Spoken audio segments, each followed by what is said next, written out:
Hello, welcome to the Deep End Gaming Podcast, a podcast where we take a look at the deeper end of the board gaming hobby. Today, I'm joined by my fellow hosts, Clay Ross, owner of Capstone Games, and a man who was just cast as the leading role in BGG and Pornhub's new series, 18XXX. Nice. Oh my God. And Ryan Metzler, heavy game aficionado for the Dice Tower, and a man so famous he gets put on the covers of game boxes for conventions that he didn't even attend. That's absolutely true, by the way. That's the best part about it. I'm Joe Wiggins, and if you care to know who I am or what I do, if you were to think of the Deep End Podcast as an intergalactic spaceport with a reputation for being a wretched hive of scum and villainy, I would be Snaggletooth. We are a podcast about heavy games for heavy gamers and definitively answering the question, what is the ultimate Christmas movie? Wrong day for that question. Today should be what is the ultimate Star Wars movie, given that it released today. I'm going to see it Sunday. When are you guys going to go see it? Tomorrow. Tomorrow? I don't even know. Whenever I can get a break from my kids, whenever that will be. There is that. Maybe in 5 years. I'll catch up in 5 years, maybe. At least you're not taking your kid to the theater. That's always fun. Yeah, Do people do that? I would smack someone for that. It's so bad. Especially when you're paying that much money. But my wife is like super into Christmas, and it is like there's like a Christmas gasm going on in my house right now.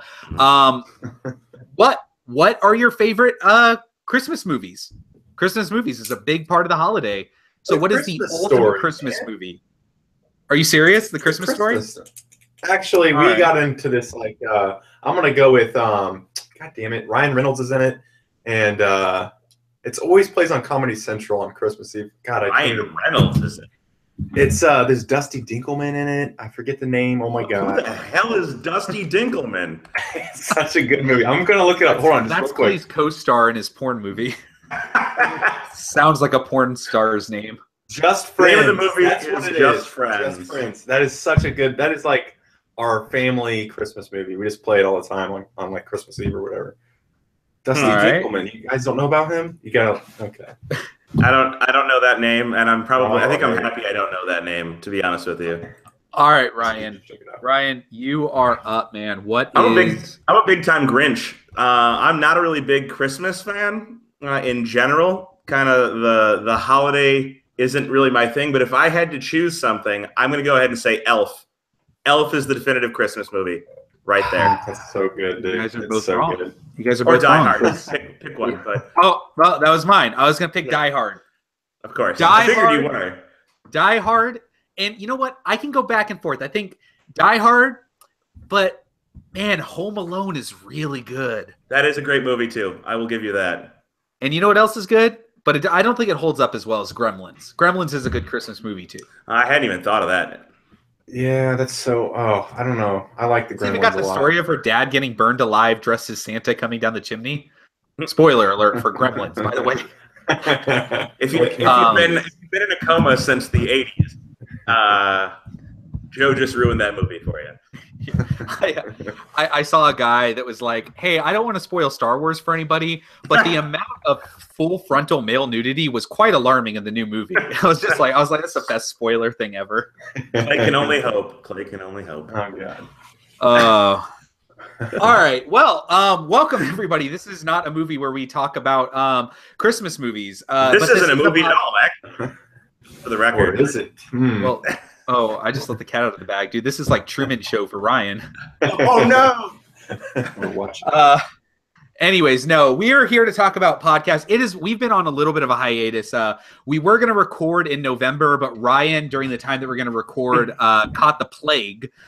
So that kind of put a wrench into it. And we've all just been really busy. I wasn't home for like a month straight. I left for a week before Thanksgiving to go on vacation. And I just got back like a week ago. So it's been really crazy for me. But I know, and then Clay was at Essen and had all the stuff to do when he got back. So it's just been a nightmare. So we're sorry we haven't been as absolutely, on the point with getting episodes out, but we are excited. And today is going to be a little bit of a different episode. We are going to be doing a gigantic huge, massive review of Essen games. So we haven't all played them, but a lot of them we've kind of crossed over, and some of us have played them, maybe 2, 3, maybe only one of us has played them. But we're going to kind of go through a lot of the big Essen releases, not all of them because we haven't had a chance to play all of them, and just kind of give you some reviews, just talk about them, give you some initial thoughts and stuff like that, and maybe as these games start coming out onto the market, are they worth buying? What are our opinions of them? So that is what we are going to be doing today. I think we've got 6, 7, 8, 9, 10, 11, 12, 13 games we're going to talk about today in a row. So let's get to it. All right, guys. Ryan, you're up first. All right. You are first. There's just like an order. I'm going to pick one, and then we're going to go. Yeah. Okay. You're dispelling the magic. No, I actually, if you put the chat up in the Google Hangout, I posted them there. Oh no, breaking the wall. Okay. Breaking the wall. Ooh, the magic's dispelled from our super high quality podcast that never has any random things come up. All right. So totally randomly picking one of these games, not from the list that doesn't exist. The first game that we're going to talk about is Tokyo Highway. So this one was actually released a little bit before Essen, I think, originally through the BGG store. If I'm not mistaken, and 5 people got to buy a copy there. If you were online at the second they posted it, you could buy it. Otherwise, Clay, Mr. Essen himself, was kind enough to bring a copy back for me, which I do believe I actually paid him for. I think I paid you. I did pay you, right? I don't know, man. That copy made my luggage go over. And it was it just was so much. I think it was actually Joe's copy. I think it was Joe's copy of whatever it was you picked up for him. I'm messing with, dude. My bag was like 100 pounds. I swear to God, it was heavy. That's crazy. And this game was totally what did it. It's definitely the popsicle sticks and the little cylinders that pushed you over. So the game is unusual to say the least, I think.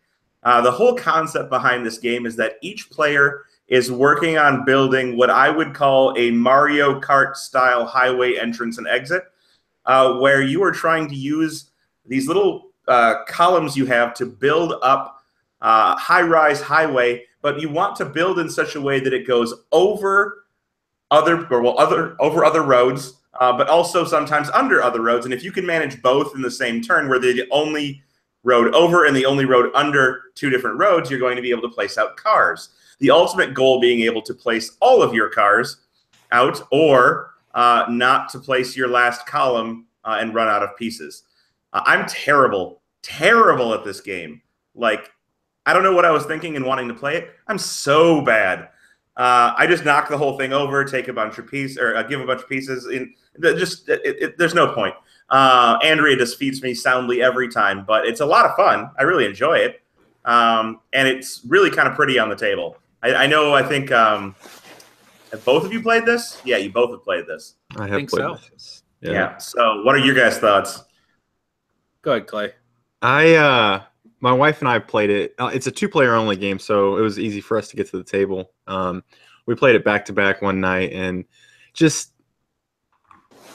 I don't know what it is, man, about the little pieces, putting them on there, and I got to put my car on there, and hopefully I don't disturb any of the other roads. And every time, man, we have never really finished a game with everything intact and all that, and it was it's too aggravating for me. I'm not a big fan of I could never sew or crochet or anything. Just the real finite details and stuff. I don't know. I didn't like it.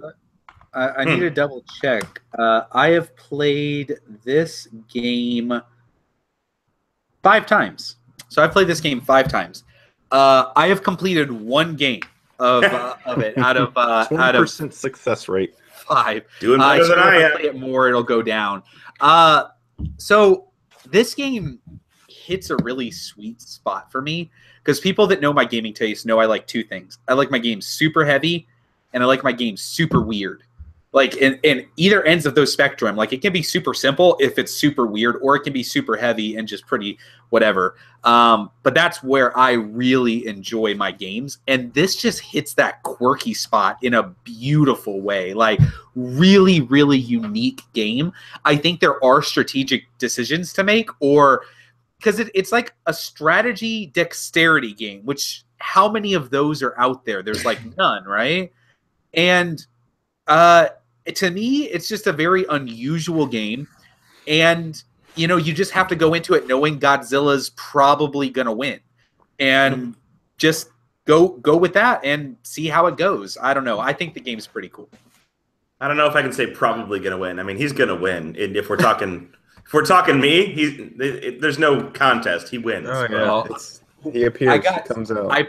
I played it with a friend while I was on a cruise, and I built the a piece, and we got like to where like we each had like 3 cars left, right? So we were getting really close to the end, because towards the end you can put 2 cars out like no problem, right?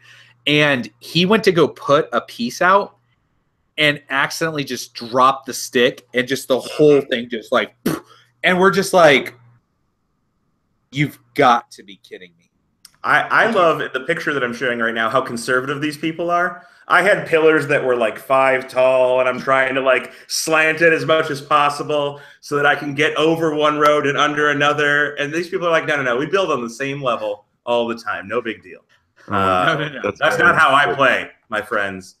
I play. Oh, my very first game, I built from a 1 to like a 5 or something crazy. Like there was like a 5 difference. And I got the popsicle stick to stay. Yeah, but you can't get the car. I went to put the car on. No. It was like, whoop. I was like, that's not going to work. It's great. Yeah, no, it slides right off. So, but that's that game. So, boom, 1. All right, so I'm going to jump into the next one, and I'm going to talk about a game I have been dying to talk about. I've been so excited to talk about this one. And this is Gaia Project. So I think, am I the only one that's played this? Yep. So I'm going to dive into this. I'm going to dive into this pretty quickly, because I'm sure we'll get into it a lot more, because I'm sure both of these guys are going to play it pretty soon. And we'll give it like a big, robust review. So here's the quick and dirty of it. Gaia Project is Terra Mystica in space. But what I really think it is the designers of Terra Mystica let Terra Mystica get played for like 10 years or 6 years. I think it's been out 2011. So it's gotten played for like 6 years. All right. And I think they've worked out all the kinks. And I think they made the game that that Terra Mystica should have been. Because Gaia Project improves Terra Mystica in every way, in every shape, in every form. Gaia Project is better Terra Mystica. If you can play it with 2 players well, the map scales, the map changes, so it's not always the same. The powers are so great. I've played like 8 different races now, and I've seen all of the races be played in the games that I've played, and all of them are much more unique.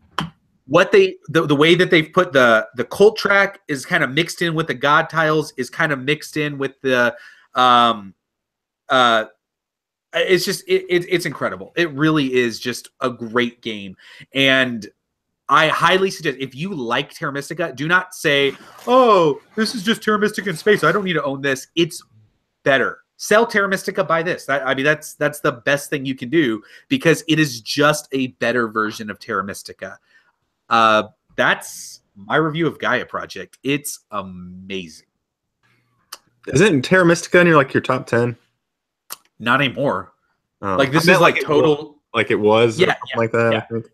This is total Jones theory. So this is like Terra Mystica is going to be like back in number 50 so far, just because this eclipsed it by like so much. Like it's just a like lot more in it. Why would I? It's basically to the point. Why would I play Terra Mystica if Gaia Project is an option? Now, here's one thing I will say: I have yet to teach this game to somebody that does not already know Terra Mystica, and I am not excited to try doing that. Because when I've taught it to people that have played Terra Mystica, I'm like, oh, this is like this from Terra Mystica. This is like this from Terra Mystica. This is like this from Terra Mystica. And like the teach takes about like 30 minutes or so. With teaching somebody from scratch, dude, this might be this is gonna be like an hour-long teach. Like, it's gonna be really, really tough. But no, I think it's great. Clay, you can talk about your like giant issue with this game, though. It's got plastic in it, man. They replaced the wood with plastic. Ew. I don't know. I agree. Plastic's stupid. It is really. I'm not a big space theme guy, though. That's just me. Okay. I don't know. Panda made the game, I will say, but I'm not pandering. Get it? I'm not pandering. I think it really is better. But the plastic is really thick and nice. Like Clay held it, and like he's like, yeah, this is plastic. It sucks, but it does feel like nice quality, like plastic. Like it's not like cheap, chintzy resin material. It's really nice and nice weighted to it. Yeah. So, but we would like to hear what you guys think out there in Twitter land. So if you don't like wood in your game, if you prefer plastic in your game, say hashtag give us rubbers. Okay. And if you like wood in your game, you can go hashtag give us wood. All right. So those are the hashtags. Let us know. Tweet at us. Give us rubbers or give us wood. All right. All right. So we're going to move on from Gaia Project. I give it 2 thumbs up. I'm excited for these guys to try it because I'm very curious at what their thoughts are going to be. I think Ryan is like going into it with like an attitude of like, F this game. So I'm really excited to see what he actually thinks about it. I mean, I've just heard very mixed reviews. So that's where I'm at. I'm not anti it at all. I do not want to spend $85 on buying it, so I'm hoping one of my friends picks up a copy, but I think that's happening. So, all right, cool. And all right, and Clay, you're going to talk about our next game, Kalimala. This is one I have not played. Yes, I've actually not played it. I've witnessed a couple people play it. Yeah. Why are you talking about it? Because let me tell you, actually, I jumped into a game that was already going on, and by about 5 to 10 minutes into that game, I could have played. I could have jumped in and started my own little Tableau thing going on. It's really simple to learn. There's like this action grid on the part of the game board, and you're going to take a disc and you're going to put it on top of one of the action spaces there, and you leave them on there until I think like 4 of them are stacked up vertically. Yes. But you'll do an action, and then all the discs below it do an action. And that's pretty cool. Not all the discs. The next 2 discs do an action. Oh, the next. Okay, there you go. Whatever. Well, essentially, you will have a likelihood of. There you go. Ryan's got it up on his screen. But yeah, and then as the game progresses, once you clear 4 discs, then you're going to score one of the next scoring tile. I think there's like 15 of them or something. There are 15. That is correct. Yeah, and it starts off slow, and then as you play the game, the boom, boom, boom, the scoring happens real quick. But you can go into a little bit more detail. I like it because it's quick to learn. There's a lot of depth in the strategy. I'm going to say it. I don't give a crap what you guys say, but it reminds me of Concordia because it's super easy to learn. It's super easy to learn. It's like, hey, you just do one thing and then you can play. Like, it's super easy. I mean, it's basically Age of Steam. I mean, I hate you guys so much. It's on that level of. You did it to yourself, my friend. Hey, I gotta have some kind of comparison with this. You need more comparison. Does it always have to be Concordia every time? I have new bed sheets, and when I go to bed, it's Concordia bed sheets. It's nice. It's glorious. All right, everything in my life is Concordia. I'm going to go into a little bit more here because the game is really nothing like Concordia. No, it's not. It's easy to learn like that game. It's just easy to learn, right? Sure. Yeah, yes. I agree. It's actually very straightforward. That was my point. Except for I scored it totally wrong when I played it, but it didn't matter. The scoring would have been the same, or the results would have been the same. Get a little deeper get a little deeper with Ryan. Yeah, so I had that image up before. Let me see if I can bring it back up. Nope, too bad. It's gone. So as Clay was saying, you place one of these discs, and that grid that exists allows you to take one of two actions. Sorry, two actions total. You actually get two actions, not one of two. So you get the action that's on either side of the disc. The interesting part is that if you're not able to take one of the actions, there's little cards you can draw that give you bonus actions throughout the game. And so there's a lot of manipulation in trying to figure out how you can place in order to get more of these cards, and how you can activate other discs below yours, which could be your own discs, in order to take additional actions, which may or may not let you take the actions or draw the cards, and how to manipulate that. And so I ended up with an engine when I played where everybody else refused to place discs on top of my discs. Nobody would do it. So I'm just like in my own little corner, placing discs on top of my own discs, making sure I'm chaining my own actions, taking more cards. And it turns out that you really don't need anybody else to activate your discs for you. Activating your own discs is pretty great. But really what you're doing is you're producing goods. You're delivering those goods, be they cloth or bricks or some other building material, wood, to various cities, and trying to score those things for majorities when the scoring tiles come up. And those scorings are triggered by placing a fourth disc on top of a stack, which causes the scoring to happen at the end of that round. So you can kind of predict the timing of the next couple scorings, and you know what the next couple scorings will be. So there's a lot of strategy, but also some tactical decisions to be made as you play through it. I don't know if that kind of sums up what you think there, Clay. So, yeah, I like it. It's good. It could be deeper, in my opinion, but it's definitely easy to learn, and it's got strategic levels to it. Oh, yeah, absolutely. I'm really excited to try it. I'm actually going to pick up my copy probably next Thursday. I'm going to go down and see Clay, but I'm really excited to get my hands on it. So party in the house. Joe's coming to town. I got excited just for a minute. Just for a minute, though. That's all the excitement. I canceled it. So damn it. Yeah, I know. All right, Ryan, lead us into our next game, man. I'm excited to talk about this one. Yeah, sure. So this is one that came out again. I got it. The Kickstarter copies were delivered before Essen, but I think the major release was Essen.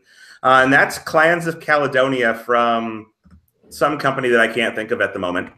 But this was another game that is vaguely, well, I can't say vaguely, it's definitely Terra Mystica influenced. It's not Terra Mystica, but it's definitely Terra Mystica influenced. And what I think it does, and Clay, or sorry, Joe, you may disagree, but I think it takes a lot of good aspects from Terra Mystica and then adds a little bit of a different spin in the form of that variable market, the fluctuating market. So you have a feel of placing pieces out onto the board, building buildings, but then from that side where, you know, kind of the similarity is you're building these things out on the board and you get a benefit for building close to another player. There's the Terra Mystica connection. Beyond that, and variable player powers, right? But beyond that, the game into the game. Yeah, the whatever I called it. I think I called it like clan scoring in my review, and people got really angry about it. But settlement scoring, yeah, clan scoring. It's a different thing. Yeah, so the settlement scoring is also very much so Terra Mystica influence, but the goal of the game, inside of the game, the production of goods, the delivering of contracts, is very, very different from what Terra Mystica does. And so I think this game has its own place. I would call it a little bit lighter than Terra Mystica, I think, in the long run, but not as substantially lighter as I thought it was going to be. And I don't know. I'd like to hear your opinions on it, Joe, because I've actually put out a video on it, so I think my opinions are kind of out there. So I've played this 3 times, and I'm really enjoying it. Like, yeah, it's good. Really liking it quite a bit. I think it's like Terra Mystica with a more economic like spin. Yeah. Like it's like more focuses on like economy building than it does anything on really like I guess your network is pretty big, but the contracts can be really difficult. You really have to plan which ones you get. The import goods scoring, I really like at the end. It usually comes out to like 1/3 of your total score, depending on like what you're really focusing on. And it always pisses me off. Yeah, I like it. I think there's a good amount of stuff. I think the player powers are very different.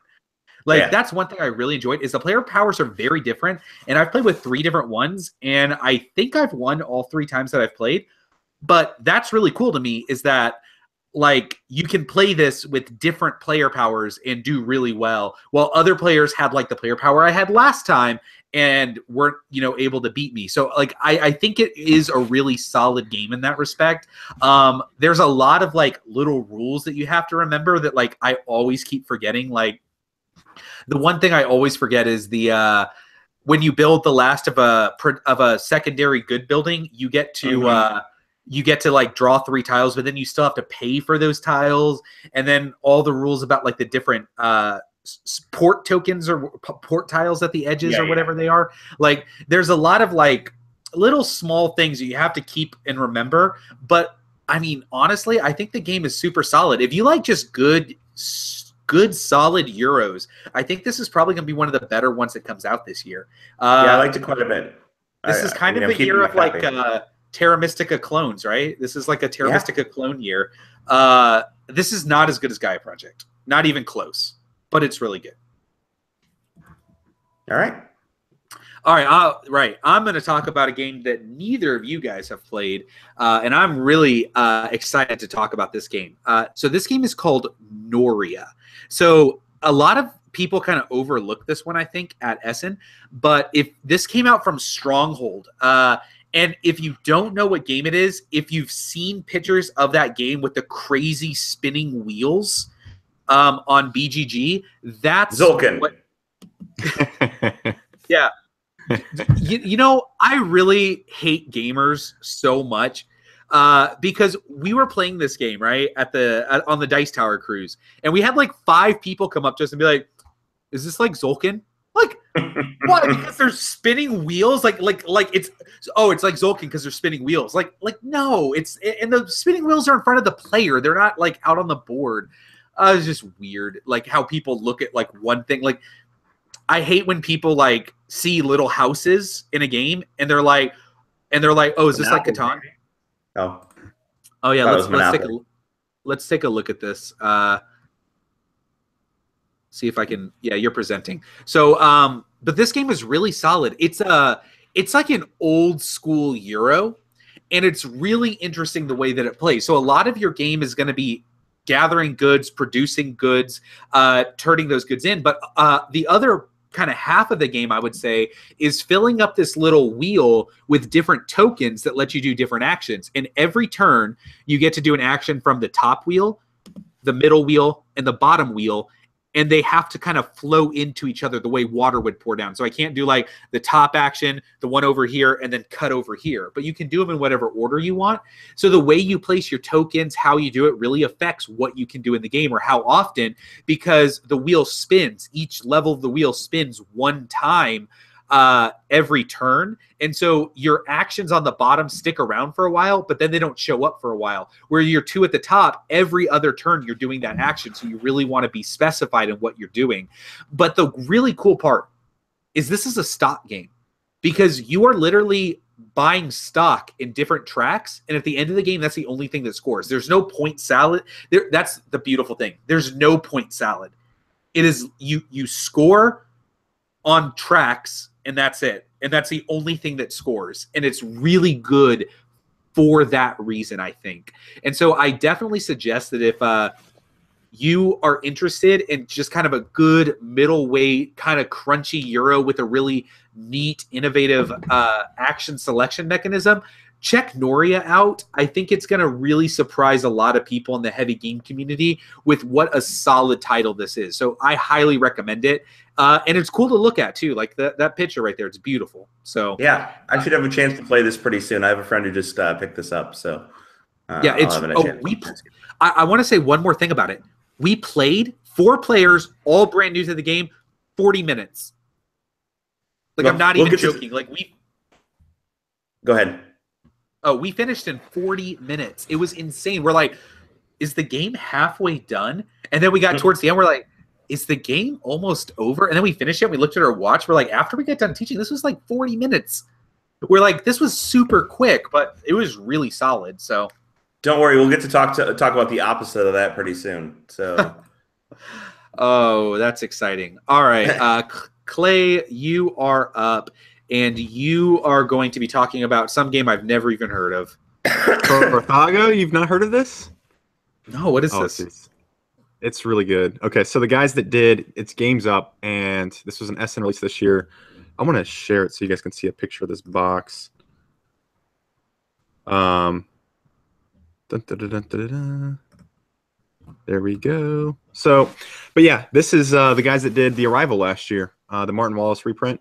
I was about to say like And the this is movie. No. It was a reprint of some old Martin Wallace game, but Carthago is it's based on Porto Carthago. It's an older game also, but this is completely revamped. I don't know why they even say that it re-implements that game. It's a completely different game in its own, but it's a straight card game is what it is. And what's really nice is the cards are multi-use cards. They're used for money. They're also used for goods. And what you're going to be doing is there's this little wheel, this yellow wheel of there's like 5 or 6 different actions on there. And to take the action, you got to spend a card. If other people have taken that action previously, you got to pay extra cards from your hand. So you start with a certain amount of cards. There's ways to get more cards, but it's really tense. You're going to be doing these actions to get boats that give you special powers. And then you can also use like a military aspect of that to acquire the boats. But you have these influence discs on your little player board. And as you progress through the game, your goal is to remove those influence discs off, because once you remove them off your board, you gain more powers. You can increase your military strength. You can increase your political favor in the guild hall, which will give you more victory points in the end of the game. But what you're trying to do is use those influence discs and place them in the guild hall. You have to buy seats, like buying seats in the Senate is essentially what you're doing. And you're going to get a ton of points for that. There's also points for getting ships. And again, the ships give you special powers, which are really cool. They're like rule breaker abilities. And then the third way to get points is achievement tiles. You're going to be playing over 3 decades. Each decade, 3 eras. We'll call them 3 eras. But each era is 5 rounds. You go around and do an action. Very important that you get that right. I know. This is a very key point. No. Each era is 5 rounds. Each round is 2 years, which makes each decade 1 era. Oh my God, I'm so confused now. But there's 3 eras, and you get 5 turns per era. 2 years so 15 turns per game. And each era has 2 achievement tiles associated with it, and those are bonus points. What's really cool about those, they're going to be completely different each game. When you go to the second era, you cannot use achievement tiles from a previous era. So you got to kind of decide, do I want to go this route for my end game scoring, or do I want to wait for the next era and use some of those achievement tiles? So it's really interesting. What I really like about it is it's extremely tight. You have a certain amount of cards in your hands. You've got 5 turns per era. There's going to be a possibility where you don't get to do an action on your 5th turn because you don't have any cards in your hand. It's extremely tight. It's really nice. Huh. So yeah. I'm seeing a big red box, a person with some robes on there, some boats that you're going to acquire, playing some cards. I mean, if you had to compare this to another game to play, is there any game that you would find maybe pretty comparable? Can I say? I'm not going to say it, but there's some boats. I think this is a lot like. I don't know, guys. I don't know. It's kind of unique. Yeah. No, it's all right. Really, actually, this game is basically Trajan. Actually, from looking at it, I'm just saying. The box cover. No, you're literally trading in the Mediterranean. The theme isn't, the greatest, but it's the gameplay is where it's at. It's a really solid game. Oh, that bothers me so much about. I've been hearing people on Twitter talking about Gaia Project, and they're like, "Oh, I just don't like space games. I prefer the theme of Terra Mystica better." I'm like, "What theme? what is the theme of Terra Mystica?" What? Because it's a space game? Like, it's such a weird conception people have of like, and hey, that's important to them. You do you, be your own whatever. But that's just such a weird thing to me, is like to complain about theme in a Euro game. Like, if you're here for theme, why are you playing these games? Like, do you just like get like a real like chub on when you're like trading in the Mediterranean? You're like, oh man, Roman politics, that's what really gets me going. This is a game, Joe. And Ryan, I think you guys would really dig this game. It's really tense. It's 60 to 90 minutes, depending on how many players you have, but it's got some meat on its bones. Dude, I could play Nuria twice in that time. This has a little bit more depth to it. It's going to say that out loud. How many times could we play Tokyo Highway in that period of time? Because they look pretty similar to me. So this is just like Tokyo Highway. No, but we are actually. So I just want to mention Capstone is going to do this at Origins next year. I'm really excited about it. It's a nice medium weight game. Well, are me and Ryan going to get some copies to review so we can actually say it's good then? Yeah, you guys will. I guarantee you guys will like it. It's really good. I'm still behind on my Clay reviews, so I don't need it yet. Yeah, Ryan, why don't you talk about Wildcatters? I don't know. I looked at the box. It's still in shrink. I'm just kidding. Those things might be true. I'm just saying. All right. It's all good, man. I almost died, Clay. You leave me alone. You're supposed to do it on your deathbed anyway. You told me just that. like laying in bed like this game's the greatest. That would have been great. All right. That's my thing on Carthago. You should actually do the review in a funeral home. That'd be pretty great. I was going to do it on an oil field if I could make that happen, but... All right, Ryan, go ahead and talk about Agri. We had a long conversation about this one the other day. Yeah, so and this is where I was referring to quite the opposite of, oh man, it's just so easy to teach and play. You'll get it done in like 45 minutes. Times like 5, no big deal. So good Lord. I want to start off and say the teach on this game is awful. The teach is just like, oh yeah, and by the way, and also, hey, don't forget that. And then when this stops, also the thing moves, and then the guy, you have to roll the die and also place a coin on each of the things. And then when you do this thing, you might also get a thing to use the favor to do the stuff. That's really accurate. It's like super accurate. You're like, oh, and by the way, yeah. And so, like, other than that, there's no die in the game. That was like 100% the way it goes. There is absolutely a die in the game. You roll it to move the merchant after you visit him and get your 2 favor. You're right. I forgot about that. And you roll it for the setup. So, boom. Anyhow, this game is about, I don't know, I think the king, whose name is Akbar, is having his birthday at some point in the 15th, 16th century? 16th century. And you are a merchant, I guess, who is producing goods and helping build buildings in order to convert goods into other goods and then further goods in order to make those goods available to contracts and notables, which are just people along a river who want stuff from you, in order to score rupees. You want rupees, and rupees are victory points that you hide. And so this was probably my most coveted game from Essen, aside from Tokyo Highway, of course. I got it, and I got it to the table. And my first game was a 3-player game where we all sat down, and I had read the rule book, but had not like taken the components out or done anything. And good Lord, that first teach was just a disaster. It probably took a solid 45 minutes to get through the teach. And then even after that, we're forgetting rules. And part of my criticisms of the game is, and there are more than one, so I guess the first one is, it's a little bit disjointed in feeling, in my opinion. It has the traditional get goods, convert goods, deliver goods process going on, but the graphic design, despite the fact that the art is some of the most beautiful board game art I have ever seen, the graphic design is god-awful bad. Like, terrible. It's really hard to tell where to put things on the board. There is no guidance as to where to put things. You're just like, I'm going to put this worker right here. And then the goods that I produce are going to sit near the building somewhere.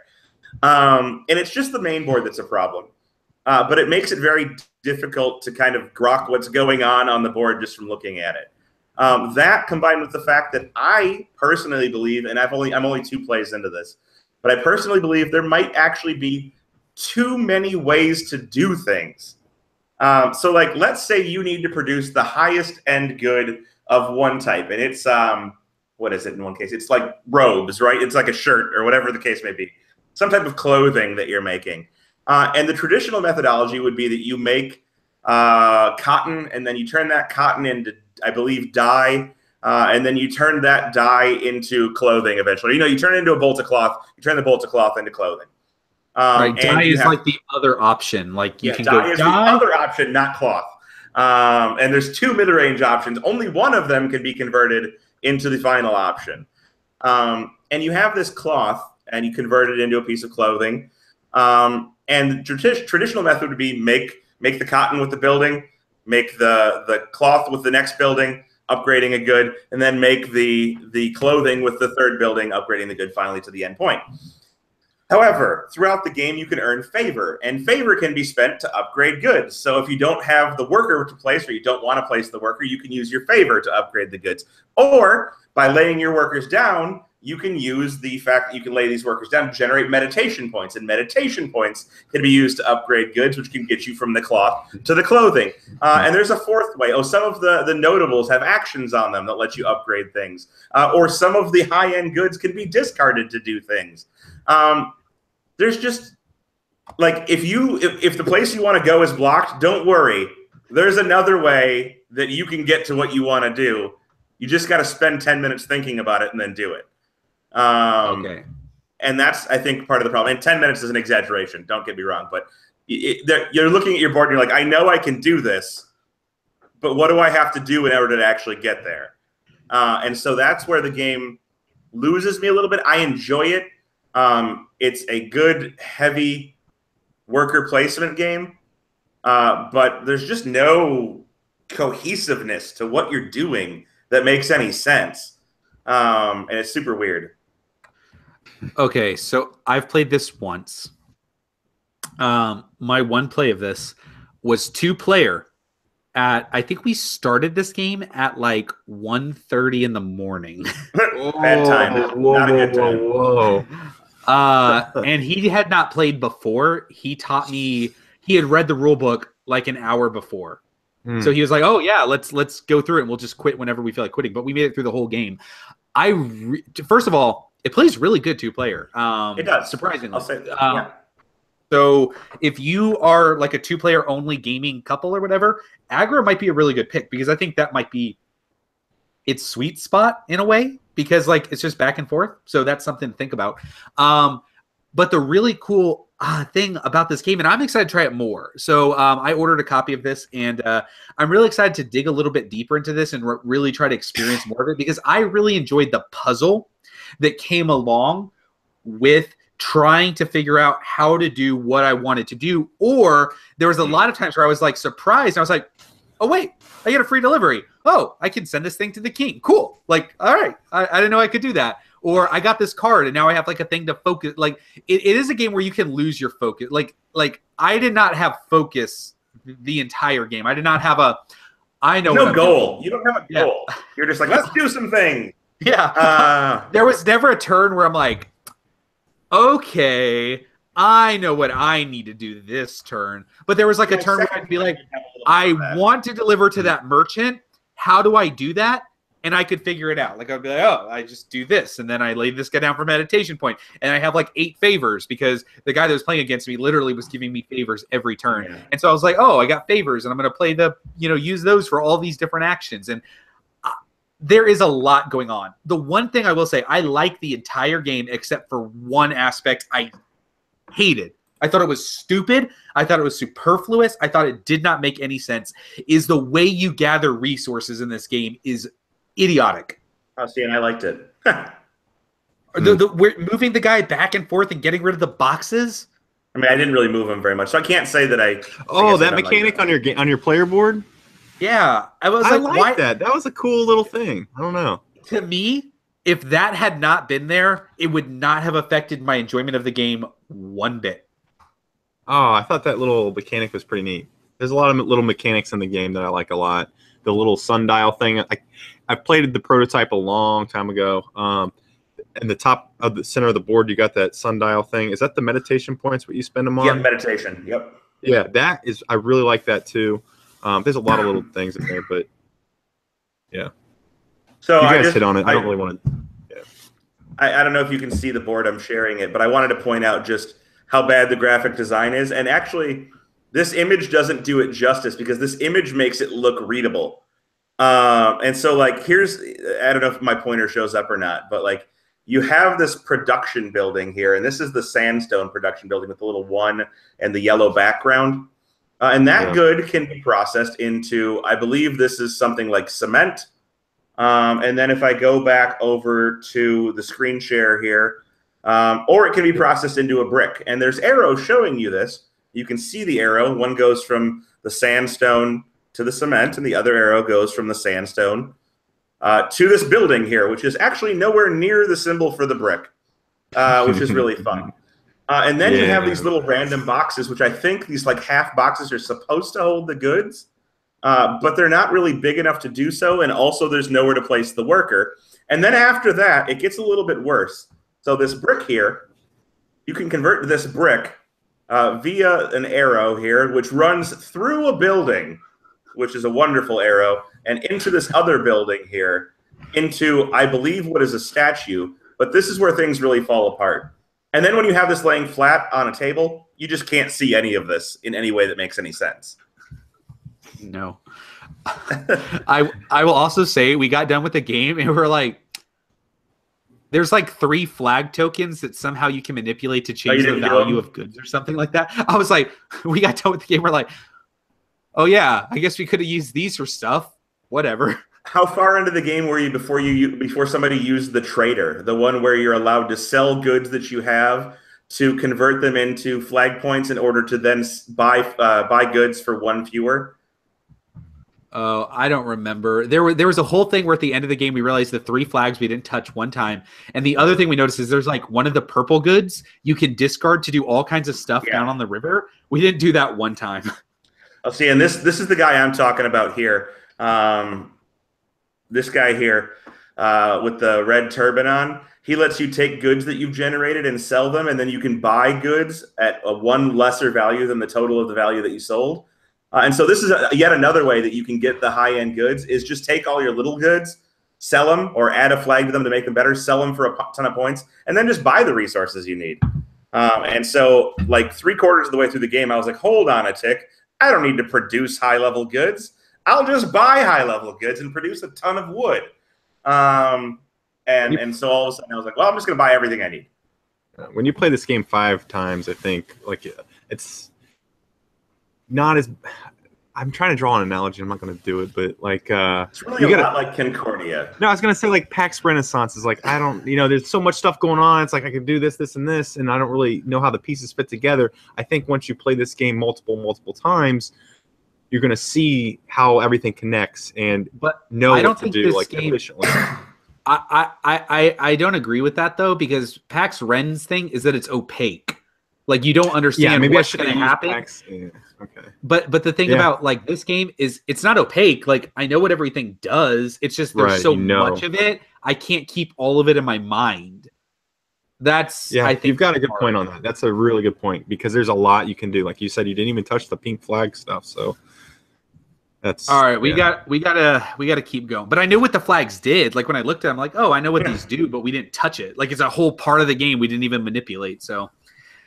All right, so that's Agri. I'm going to talk about another game that only I played. So we kind of divvied these up, and I've played a lot of them, but like, so I kind of get stuck doing the ones that like no one else has played. But I'm excited to talk about this one. Altiplano. Is that how you pronounce it? Anyone want to correct me on that? So I like that. Or we could go with Altiplano. That would be fun. So Altiplano. Altiplano. Altiplano is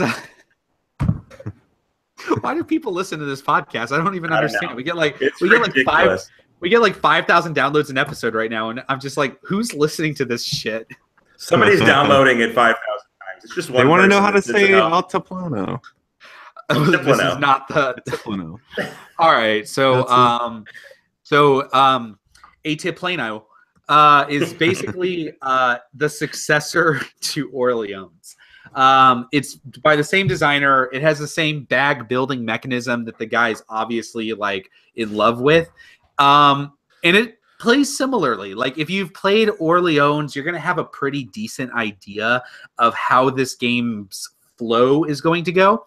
But I will say that this game's a little bit, I think I got done playing it, and I played Orleans like 10 times, and I got done playing this one time, and I want to play it more, but I got done, and I was like, there might be something here that Orleans might be missing, and I'm not sure on that, but there was a lot of things I really found fascinating. So there's a really good production wheel to the game, and there's a really good production chain and way to like build that stuff up, and it's really just a game about getting goods, finding the best way to turn those goods into points.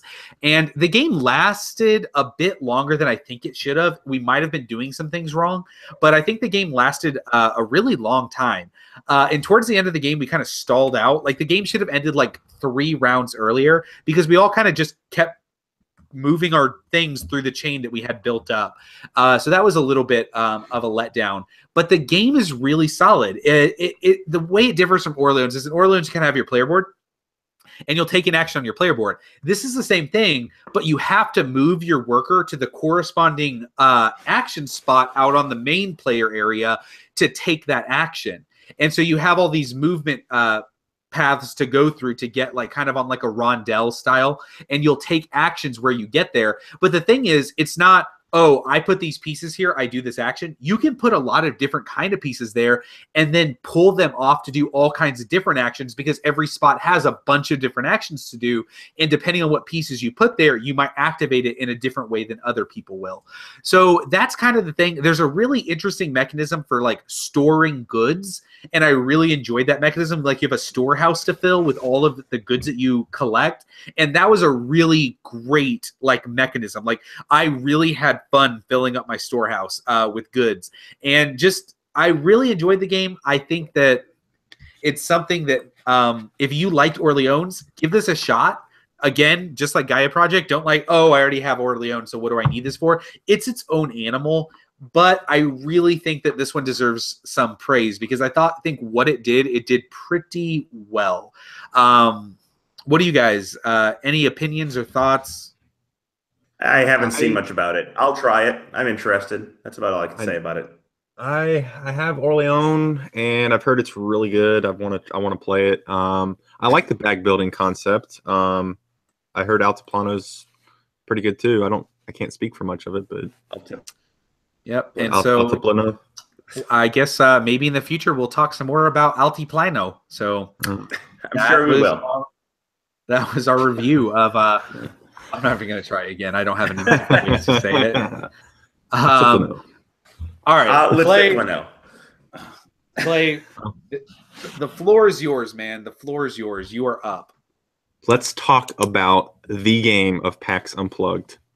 Believe it or not, well, aside from the climbers, PAX Unplugged in Philadelphia a couple weeks ago, we had a big table for Wildcatters, and that game blew up. It was just, we were nonstop demoing the entire convention. It was just like the climbers. It just was insane. I'm gonna show it. I want to show a picture of it though. But yeah, so Wildcatters, we just released this at Essen and then showed it at PAX Unplugged. It is currently on a boat, and it's in Los Angeles. Freaking U.S. Customs Border Protection decided to do an X-ray on our cargo, so it's being held right now. It'll be released tomorrow and then shipped back up. So and shipped to us, but it's like a week delay on the important part is, did they find the drugs? Dude, I don't get why, man. It's so expensive too, because you got to pay for the X-rays. You got to pay for it all. Yeah, right. And that's the I forgot about that part. Yeah. But yeah, anyway, so we did some Wildcatter action, and for those of you guys that aren't familiar with it, Ryan, you're trying to find, you own a company, okay, and you are a wealthy investor. You're looking for oil across the world. Not and what coal. You're going to be doing? Not coal. This is nothing. Maybe your boats in this game are powered by coal. Who knows? We're gonna throw that out the window. But you're building drilling rigs in the continents around the world, and eventually, as soon as a bunch of people are in one area, you can tap that land and then discover oil. That's when you're going to throw your oil barrels on the map. And what you're going to be doing is you're going to be transporting to refineries around the world. When a refinery fills up with oil barrels, whatever continent it's in, it's going to empty out into that continent, and all the barrels of oil will go into a scoring area for that specific continent. At the end of the game, you're going to do area majority for all 7 continents out there, or all 7 regions. There's not Antarctica is not included, so but there's 7 regions. So there's some other scoring, but it's really cool because there's some bidding in there, and it's really nice because when you deliver your oil to somebody else's refinery, they have to pay you in their shares. That's your currency, and you can force people to take loans, which is really cool. But there's a ton of ways to get points from the Wildcatter chips when you auction them off, building refineries. If you like logistics, any kind of pick up and deliver, it's a stock game with area control. So that was really well received at PAX Unplugged. I was really happy with that. How many did you sell? I will not release that there, buddy. Cannot say. 6. 6 of them. We sold 1 copy. This one guy. No, actually, I do want to share a story. This one guy came up to me on Sunday, and it was, I don't know, after lunch or something, and he said that, and I got back up because one of the guys at PAX that was running this area told me about it. They have this area called First Look, and it's all the Essen games. You can go there and play the games, and they have people that will teach you the games. So if you wanted to know how to play Altiplano, you could go there and they would teach you. But there's this guy that came in with a group of 4 people. They opened up Wildcatters in the area, didn't really want the teaching. They wanted to do it themselves. They read the rule book from front to back, sat down and played, finished the game, went and got dinner. After dinner, they came back, played another game. And then on Sunday morning, they came in early and played a third game.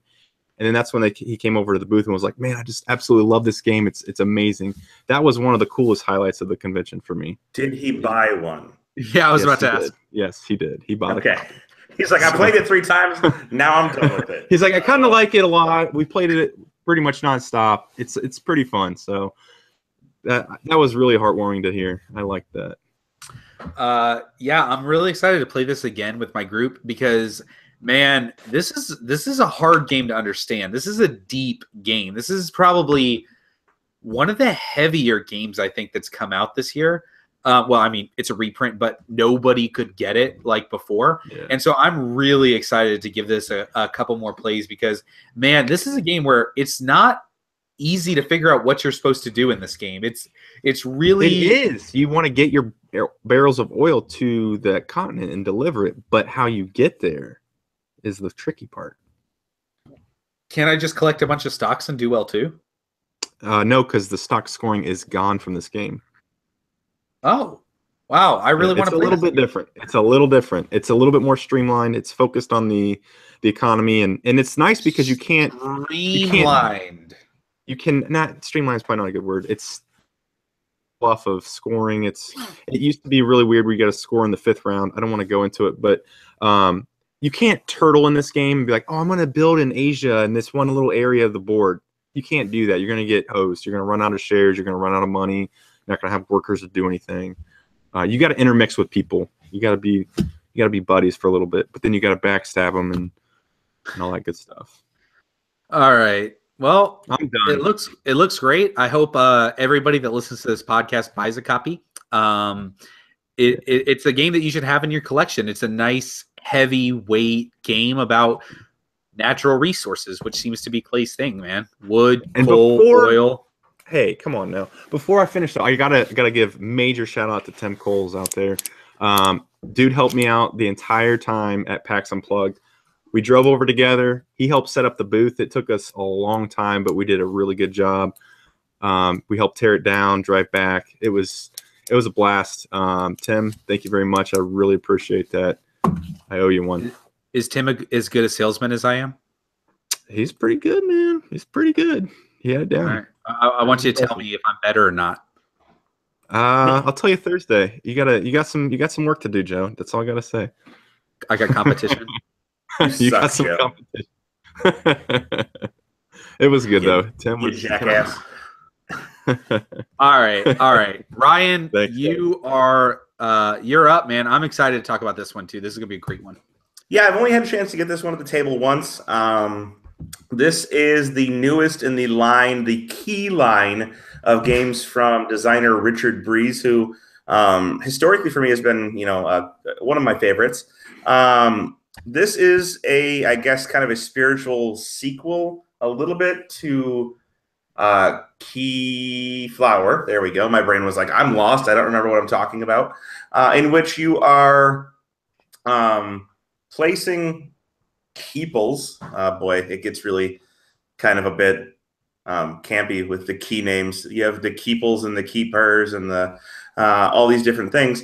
But you're using these keeples as a bit of a kind of worker placement for activating various things, and activating particular actions will benefit from particular people. But it also has an aspect of kind of secondary placement of workers. So placing a second worker on an area has a benefit where you can kind of cooperate with the previously placed workers. And then running out of workers or keeples has a benefit as well, where once you've run out, you can start laying guys down that can take secondary actions. And even beyond that, if you run out of your own guys to lay down or your own placements to lay down, you can start laying down placements for other players and start stealing their actions if they're taking a really long time to get through their worker placement. It has an interesting folding board aspect to it that I'm not sure just yet how strategically important it is, but at least the basis of it is somewhat important in certain rounds of the game. And the game does tend to change as it progresses, as there are certain, I don't remember what they're called, but like shows that open up which require more and more complex resources that you need to gather. Fairs, yeah, the fairs in order to play them out there. And those gems, in most cases, are only available on certain portions of this foldable board. So you have to fold it right, or intentionally fold it in ways that your opponent can't get what they might need in order to prevent those from being available or make sure that they are. It doesn't have the bidding aspect from Keyflower that made it such a kind of beautiful worker placement / auction game. But I think this does something different that has its own kind of merits to it in the multiple usages of workers and how you're manipulating the availability and the use of those workers to both retain them and also play them in a way where you can get as many actions as possible from them. Joe, I know you've played it. Clay, I don't think you have. No, I still want to play Keyflower if I hear anything with the word key in it. I don't know. Okay. I do want to try it. So Keyflower, people keep asking, is it better than Keyflower? It's a different game. It's not the same thing. It's not the same thing. And so it's like, and Keyflower is... Okay. You will. I will play this game but I'll answer that question. I'm happy to answer that question. It is not the same as Keyflower. It's also not better than Keyflower. Period. No, Keyflower is a different game, and Keyflower is an amazing game. Very few games are better than Keyflower, right? Absolutely, I agree. So it's like I think it's in both of our top 10s, Ryan. And so it's like, why do people care if it's better than Keyflower? I play hundreds of games that are not as good as Keyflower. Absolutely. But this game, I think, deserves to be judged on what it does, not compared it to Keyflower. Yeah. So there's too many resources in this game, in my opinion. There's too many. It's just, you don't like the fact that there's like 7 different animals? Yeah, there's 7 different. No, I think there's 8 because pigs, 2 different horses. buildings hold 4. No, because there's the 2 different buildings that hold different kinds of animals, right. and there's 4 each. Yeah, you're right. There's 8 animals in the game. So there's 8 animal types, and then there's 3 basic goods, 3 upgraded goods, a wild good, 3 different kinds of gems, and it's a little, and it gets like a little weird because like at the beginning you're like, ooh, gems, and at the end it's like all set collection scoring, like yeah. So that's like the only thing they're for, if you get the right tiles, right? So I like this game quite a bit. I think it's really fun. Both times that I've played it, I really enjoyed trying like a different strategy and seeing how well I could do that. And you can really lean hard into different strategies in this game and really get a really good system from it. But one thing that about this game that when I played it, the first time I thought about it and the second time it really solidified with me is this is a shorter, slightly better version of the colonists. Oh, I don't know about that. Wait, It's you're taking workers, you're putting them out on the main playing board to generate resources to build this little city, and it's really reminiscent to me of the colonists. Like I think it's really close. No joke. This is out of all the games we talked about that are not mine. With Capstone, this is the game that I want to play the most. I mean, it's good. It's really good. I recommend it. I like it's the one that's on my I really want to try this really bad. I think it's great. It's worth playing. It's worth tracking down. So there it is. What do you got here? So you don't see that? You really don't see that comparison, Ryan? You don't think it's like the colonists at all? No, I don't feel that. I'm sorry. Well, whatever. I'm a liar. Okay, so we got 3 more games and we're gonna be done here. All right. So I'm gonna talk about a new one, and it's gonna be a really quick review. Nusfjord or Newsfjord, or I don't know. I'm not gonna do this again. But another really Fjord. Another really difficult to pronounce game. Uwe Rosenberg. Somebody I know picked this up for me in Essen and muled it back for me. I really appreciate it, Daryl. And this game is really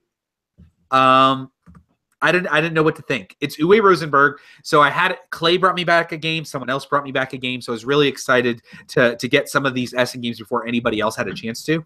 And I'm gonna be honest, Agricola, Le Havre, or Labora are the best Uwe Rosenberg games. Everything else is on a lower tier. And I think there's a couple of tiers down there. And at the bottom, you got Feast for Odin. I disagree. I disagree with that statement. Fields of Arle. That does not belong with Agricola, Le Havre, and Or Labora. It does not belong. It does absolutely not. No. I would say that's on the next shelf. Like that would be on the next shelf with Loyang and some of these other ones. And then you've got like Caverna and some of that stuff. Where's Luna? Oh, yeah, that's Phil. Sorry, wrong.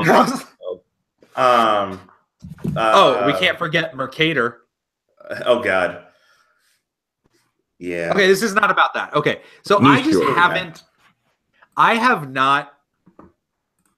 love Uwe Rosenberg. I put him in my top 3 designers probably if I had to name my top guys. But his newer stuff is not hitting me in that spot that his original older games did and do. And he's getting further and further away from that style of game. And I went into Nusfjord with no expectations. I was like, it's Uwe Rosenberg. I'm going to enjoy it. There's no Uwe Rosenbergs I don't enjoy. I will say that. Yeah. But I went into Nusfjord with very little expectations. Very little, like, I was just like, I'm going to play it and I'm going to judge it. And I'm going to see what it's all about. And I came out of that very pleasantly surprised. I think if you go into this saying, is this Agricola or is this Le Havre, you're going to be very disappointed. But if you just go into it and be like, what kind of a game is this? I think you're going to really enjoy your play of it. It's got some neat mechanisms, some different stuff for Uwe Rosenberg. There's only 2 goods in the whole game. There's fish and there's wood. Oh, and there's money. So that there's 3 resources, and that's it, which is really different for him. No giant bags of meeples of different shapes and colors. But it's about running a little fishing village and just kind of building up your own little thing. I would say this game stands very firmly above Glass Road as one of the shorter big box games that Uwe Rosenberg has done. I think this is solidly a better game than Glass Road. I think this is really interesting. Everyone I played it with basically all had the same opinion. This is probably going to be whatever. And all of us at the end were like, that was pretty good. And we start talking about. To me, you just said this game is solidly better than a mediocre game. Glass Road is really good, guys. It's Don't. all right. No, it's not. The card play in It's- that? Oh, it's so fun. It's so fun. It's all right. That's all I have No, to it's say not. about It's it. fun. You love it. It's your favorite. You dream It's about my it. favorite game ever, actually. I put it All right right, up hey, there with. No. let's let Yes. the Twitterverse decide. So, if you're listening to this, tweet at us what your favorite Uwe game is. Use the hashtag.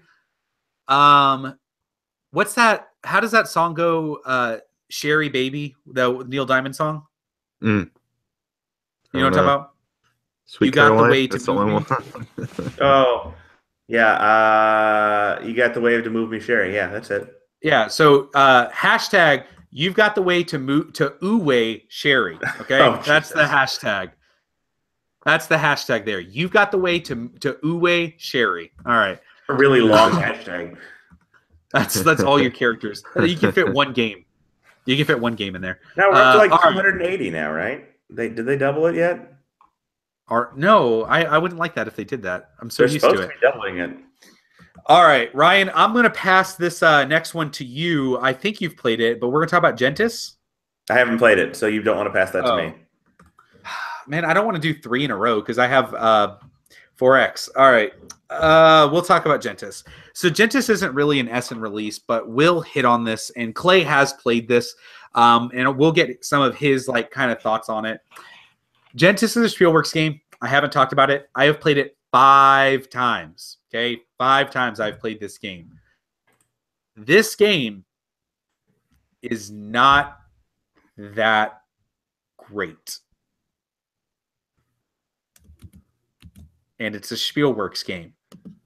And I was really excited about Stefan Riesthouse's big box follow-up to Arkwright. And I've got to say that this game has a lot of neat things in it, but at the end of the day, it is just a card-playing game. You just play cards, and whoever plays the most cards, the best wins. And I went into one game of this saying, is there a way to win without playing cards? And so I played 2 cards at the beginning, but the only reason I played them is because they gave me actions to generate points. They weren't giving me points because of the cards themselves. And I did everything else in the game, and I maximized my points on the board and everywhere else. At the end of the game, I had nothing to do that I was forced to build more cards because there were not enough actions that were not building cards in order to keep playing the game. I would have just had to pass leaving actions on the board if I didn't build cards. Like that's what it got to. And that was really frustrating to me because there's not multiple paths to victory in this game. It's buy cards, play cards, do it better than the other players. And I don't know what to think about this. It's the timing mechanism is really neat, and the worker mechanism is really neat, but it's really just kind of masking a card playing game. And it just didn't do it for me the way Arkwright did. It's not what I wanted it to be, and that's not the game's fault. That's my fault. That's my taste. This one did not hit home for me. I don't recommend it. I think it's like, whatever. But it's a Spielworks game, and so I will keep it, so quit asking me for my copy. He's going to keep it. Yeah. Dude, I have Haithabu and North American Railway still. I like Spielworks games, okay? Yeah, he's Nobody getting a likes North reprint. American Railway. He's getting a reprint with North American Railways. Did you know that? Yeah, he is. With Flying Lemur Games. So Gentis, I don't really have much to say. I really like Stefan Riesthaus. His design of Arkwright is phenomenal. There were some neat things I like. The thing that I like the most about Gentis is it's true action selection when you actually take the action off the board, and then you have a amount of time associated with doing that action, and how you orient those time hourglasses on your player board can affect your current turn and a future turn. That's what I want to say about that game.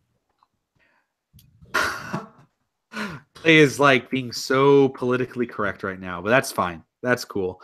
But I really like hey, him as a person.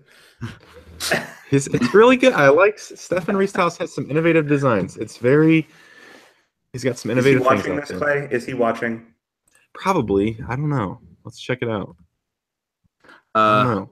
Oh well, I think a lot of like midweight gamers that really like Feld stuff, and that's like their wheelhouse, like that's like the main crux of what they play.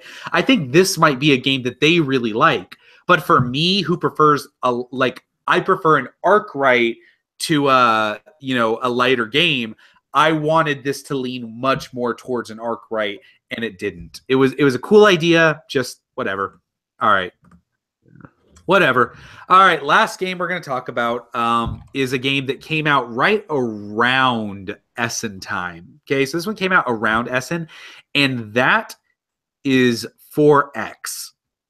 So I've gotten one play of this in, and I am not sure that it was a game. I know, dude. It's not a game. Have you played it? No, but you hear the how you play it. It's just you're speculating on currencies for what I don't know how the game ends, but that's all you're doing. Currencies are going to change all the time, and you just speculate on it. Woo! Yeah, I mean, the theme I don't care, but it's a really interesting game, and I really enjoyed my play of it. But when I got done, my attitude was just like, I want to play it again, but I don't know what I'd do different. I don't know how I would play better. Like, I don't understand anything that happened. I was like, this went up and this went down, and I bought a bunch of this and tried to make it big, and then other people sold it and it wasn't big anymore. And at the end of the game, there was things that happened, and then we scored some points. It's got a really cool thing where you can like make a based on what the currency exchange rate is, you can make like a promise and say, I'm saying when my contract comes up, I'm giving this much amount of money right now for this much amount of this currency at the exchange rate. And your goal is to bring the other one really high and bring the other one really low. So when you pay it out, you get a bit, like the difference is a lot bigger than when you first set that up. And that's a really cool thing to try to trigger in the game. And that's what I spent most of my time trying to do. But I think a lot of the game is going to come where you learn how to waterfall those and dovetail those contracts that you put out together to get you to where you want to be. It's all about chasing those waterfalls, Joe. So yeah, go chasing, baby. I like it because it introduces you to true mechanics in real life, the stock market. When you're doing the derivative plays and you're making call options and all that. I think that's pretty innovative for a game to be able to incorporate that in there. And it's just that's what you're doing, though. I don't know. It's crazy. I think if you're into weird games and you like heavy games, like me, like I like quirky, I like heavy. This is like solidly something that I'm very excited to try a lot of times, but it's weird. It's really weird. Like, I don't even know how else to describe it. It's just, you will not, like, if you play this game and you're like, oh, I figured this game out in one play, you're a freaking liar. You're a idiot, liar, stupid dummy. I haven't even played it, and I already figured it out. So, well, you're a big stupid dummy with a soul patch. If you just go play the stock market, you're playing the game, I think. All right, so that's 4X, and that is the Essen games. There's a couple more out there we haven't talked about. I think Transatlantic is a big one that I actually am going to have delivered to my house on Saturday. Anything else from Essen that you guys heard about that you guys are excited about playing? Charterstone, baby. Charterstone starts this weekend. Oh, me and Ryan are both going to give some introductory thoughts about Charterstone. So I'm starting my campaign tomorrow night. So very excited about that. And I will be starting on Saturday. So how many levels in that or plays in that campaign is it? 12. 12? Are you guys doing it on a weekly basis, or is it kind of like, hey, we'll do it next We're going time? to do like 3 or 4 on Saturday. Oh, nice. Mine's going to be weekly and probably 2 games a week. But that's cool, man. So I have a deadline because mine's a review copy. So me and Heather are playing with the Naxers. So mine is actually a review copy sent to the Deep End podcast, interestingly enough. Oh, no kidding. That's amazing. And it went to your address? Yeah. Well, I think what happened was I applied under the Dice Tower, and then Jamie changed it to the Deep End. I don't know what happened, but I definitely put the Dice Tower down when I applied. Whoa. Okay, hold on. Jamie Stegmeyer does not listen to this pod. There's no way. No, I don't think he does, but he knows I do it. I'm pretty sure. Oh, I mean, he's on my Facebook and my Twitter. So nobody say anything. But Jamie Stegmeyer, if you've listened to this podcast, reach out to us. Let us know. Okay, let us know in secret. If you secretly, this is like your guilty pleasure thing that you do. Let us know if you listen to the This is his vice. I'm going to see him next Wednesday, so maybe he'll say something. We'll find out. Yeah. I'm sure like he's hovering on that download button too. He's going to be like, That'd be hilarious. All right. So that's it for that. We reviewed a bunch of Essen games. We'll be talking about more. 18CZ I get to play on Saturday. Very excited about that. But other than that, we've got a lot of stuff coming out. We have the January that's going to be coming up. And I believe January, we are going to look back and do our top 10 games of 2016. So we are going to do, so we're going to go back a year, look at the game. I like that. Yeah, we're going to see how they held up. Maybe we got to play some that we didn't get to that kind of maybe changed that. But how do we feel about the games 1 year later? I really like doing that kind of a year retrospective kind of thing. And then we're going to do after that, maybe in February, maybe in March, we'll be doing our top 10 games of 2017 as far as the ones that we've played. Clay will be doing like a top 4. And remind me, did we do a list of top games of 2016 before? Yeah. That was the second episode that we ever did. So hey, you guys want to know something? In 2016, there was a Concordia expansion released. I wonder if it'll be on the list. Oh, baby. It'll be on the list. It's actually number 1. It's number 1 through 5, I believe. This is foreshadow for you guys. I'm just going to be like, write down all the games I put out in 2017, and then I'm going to put Concordia maps. Just kind of fill that in. Yeah, baby. All right. I got to go back and watch that episode so that I know what I said. Somebody out there do the work for us. Let us know what episode. I might actually have those show notes still, so I'll try to look those up. There's show notes. I bet you guys didn't know that. I bet all you listeners didn't know that. We got show notes. There's actual notes and things that we're supposed to talk about in an order with everything. And most of the time we just completely like move away from that. Talk about Clay's penis a lot. Like sometimes.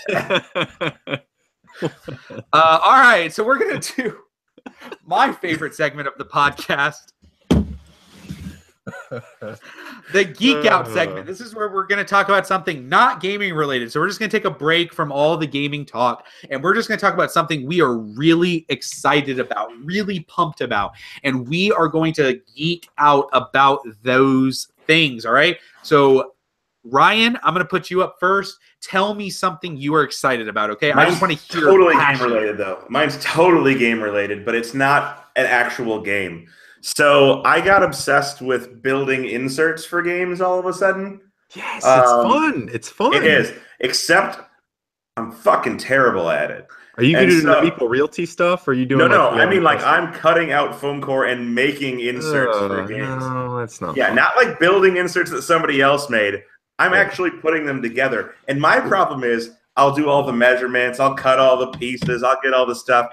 And in all of that, I put the entire thing together. Everything looks beautiful. I get to the end. I messed up one fucking measurement every goddamn time. Every time. All right.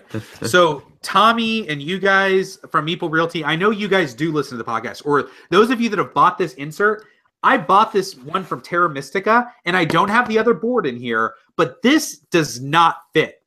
Like, this does not fit. And I have tried everything, and it does not, the website doesn't have like a good, like, oh, this is how you put stuff in the box. And I've tried, and I'm really upset. Like freaking lid box. Like, if that's the way it's supposed to be, hey, whatever.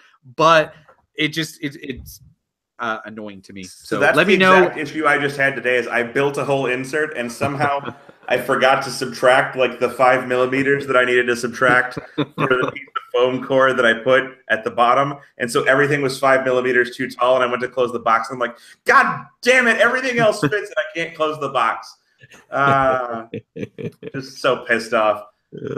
Okay, I'm going to talk about mine because I'm going to geek out a little bit here. So if you don't know, I'm a huge film nerd. Like, I love movies. I love film. And I'm not like, I like comic book movies just fine. I watch them. I like Star Wars just fine. But I like movies, like really good film movies. And it's something that I've gotten into in the last couple of years. But one of my favorite directors is Paul Thomas Anderson. I love Paul Thomas Anderson.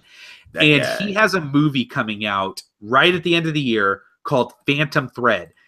And this is a movie about a dressmaker who's like at the height of like fashion in the 1950s, who basically falls in love with a woman who's like his muse, and they get into like a really kind of like very weird relationship and stuff like that. And so I'm super excited about this movie. I'm going to go see Star Wars on Sunday. I don't care really. It's going to be fine. It's going to be another Star Wars movie. Phantom Thread is going to be awesome. I am so pumped to see this because it's Paul Thomas Anderson again. He just does such great things. He takes such good time and care with everything he does. I'm excited. If you want to see like a really off the beaten path kind of movie, check out Phantom Thread. It looks so good. So that's my geek. Yeah, Paul Thomas Anderson. Yeah, Boogie Nights, Blood, and Magnolia, and a bunch of others. Punch Drunk Love. He did Adam Sandler's best movie. I have not seen that one. Hold on now. I know what it is. What about Billy Madison? Yes, Billy Madison is so good. That and Happy Gilmore. Those two are the best. You want some of this milk? I actually really like Big Daddy a lot. Also good. It all fell apart after that, by the way. Yes. Everything after that. Little Nicky is where it all fell apart. I don't know when that was, but Little Nicky was like, okay, we're done. Though I will give him 50 First Dates was actually a good return to form for him. Yeah, that was good. On the line of movies, I want to stop for a second and say that last weekend, because of the fact that Disaster Artist is coming out, I went and watched The Room. And I didn't know a movie could be that bad. I was watching and I was like, I've heard it's really bad. Holy cow.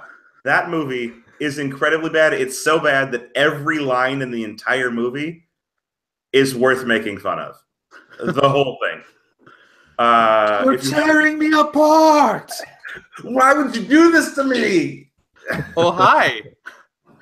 Yeah, you are my favorite customer. What is happening? What is Good going done. on?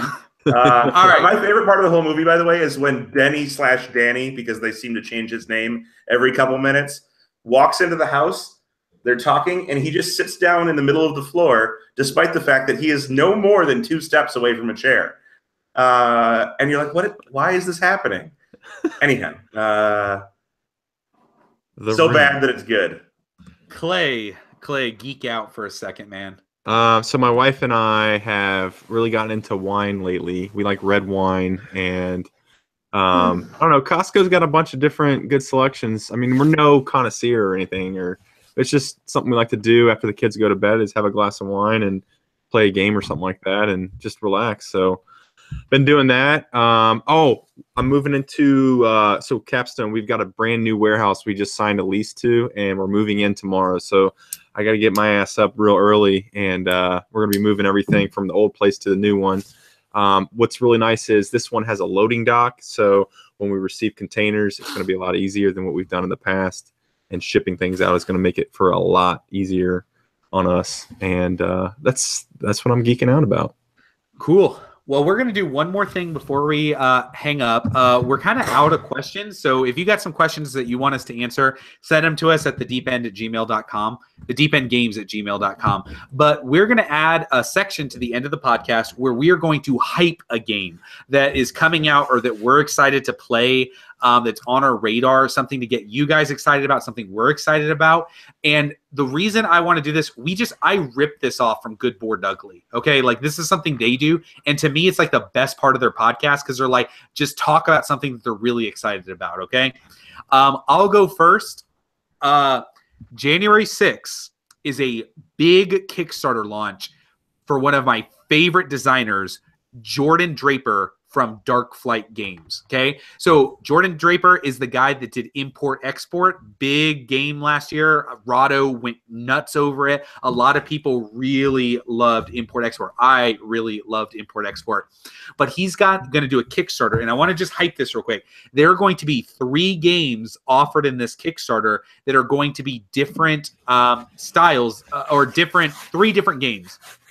So if you get all 3, it'll be cheaper, but it's going to be Tokyo Jiraku, which is like a speed building game with all these crazy cut pieces. He did this one before, Jutaku, and he's going to be reprinting this with like everything's like 50% bigger and made better. And so he's going to have that. I played this game. I love this game. It's really fun, quick filler. It's very different from the other games that you've played. And it's not like a speed game that really gets on your nerves because you have the time to do what you want to do, but it is really, really interesting. The other one is called Tokyo Janhai Boy Kai or something like that. Like it's really hard to pronounce. It's really long. But this one's really interesting. So it's a vending machine, and you're going to be dropping different kinds of sodas down the vending machine, and random ones are going to come out, kind of like the Cube Tower from Shogun or Wallenstein. And you're going to be doing collections of those game sodas. And that might not sound cool, but he's got these components in there, and he has all of these different designers that are designing different ways to use these games and implement them and play with them in different ways. And that is really innovative. And lastly, the third game that's going to be coming out in this Kickstarter is Tokyo Metro, which I am playtesting for him right now. Wow. This game is so good. Like, and I mean so good. I played this tonight, and all 3 of the people that played were 18xx gamers. And this is a game about an economic game based in like the Japanese transit system. And it is phenomenal. We loved it. We just sat around for like 30 minutes afterwards just talking about little things because there was some playtesting, tweaking things that we're doing for him. But as far as like the game goes, you have no idea how much game is in this little tiny box. It is huge. And this game is so good. It's solid. It's smooth. It does a lot of things that I really, really liked. I highly recommend for this game alone, but I'm also really excited about the other 2. But that is Jordan Draper, Dark Flight Games, the Tokyo Game Series, January 6th on Kickstarter. Do we know how much for the 3? No idea. Well, you're no help at all. $1 million. $5. It's somewhere in between mine and Clay's. Yeah. Okay. Price is right. So, I'm gonna guess that it airs towards yours. Just saying. No. All right, Ryan, hype something. Yeah, man. You already have a copy of this because I can see it on your shelf right now. Yeah, now I can't. Now there it is. So I'm excited to get my copy of Feudum. I don't even know anything about it except for that it looks amazing, and so that's why I'm excited about it. And when you said I had to hype something, I was like, I don't really know what I'm looking forward to. And then I saw that on your shelf, and I was like, that I know it's in my wheelhouse, and it looks amazing. So I want it to show up, but I don't know when it's coming. A couple more months. This is a pre-production copy that we've just been going over, looking for things that need to be tweaked in it. So, but yeah, that's it. That's all I'm saying about it. I want to play it. All right, and I will not disrespect the designer by talking about his game before it's released. Clay, you're up, man. Tell us. I just looked at you. Who's me? Oh, me? You, yeah. Hype something. Oh, okay. Well, besides Wildcatters getting freaking through customs. What about the other one? What's the other one you're going to hype? Who prints it? The Climbers. Who knew? Yes, the Climbers. So we're actually doing a huge print run for that. And a lot of distributors and retailers have reached out wanting to know when it's going to be back in stock, not just in the United States, but worldwide. We're also looking at doing some international partnerships with it. So It could be a big one, man. I'm really Dust hoping. climbers. Yeah, we're gonna do a lot of things with this game. Holger Lons, the designer, has some really unique ideas for additional content. And then there's some other small things we're going to be doing with it in 2018. So it's going to start off with a big shipment coming in February.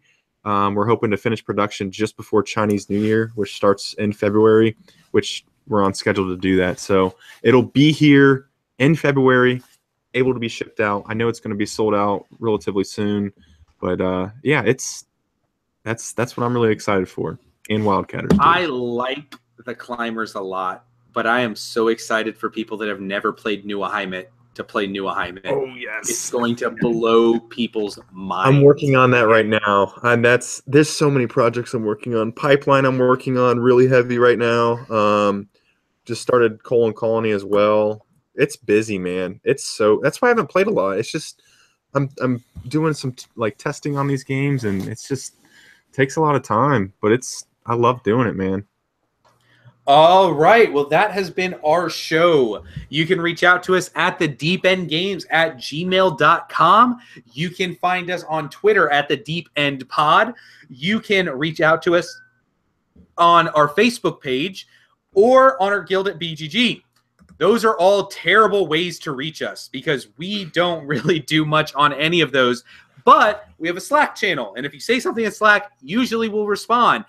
And we all are very active on our own personal Twitter accounts. So I am Cardboard Truth on Twitter. Ryan is out. His computer shut down.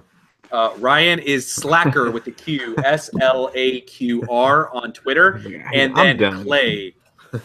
We're at capstone-games.com. You'll find our Twitter and Facebook. My wife is handling the Instagram account really well. So we're on all three of those social media networks and predominantly on Twitter.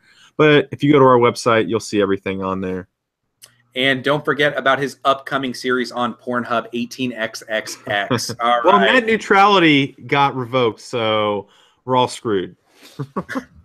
All right. It's been a pleasure. We love you guys. Thank you so much. We love doing this. We'll see you guys in a month. Bye, everybody. See ya.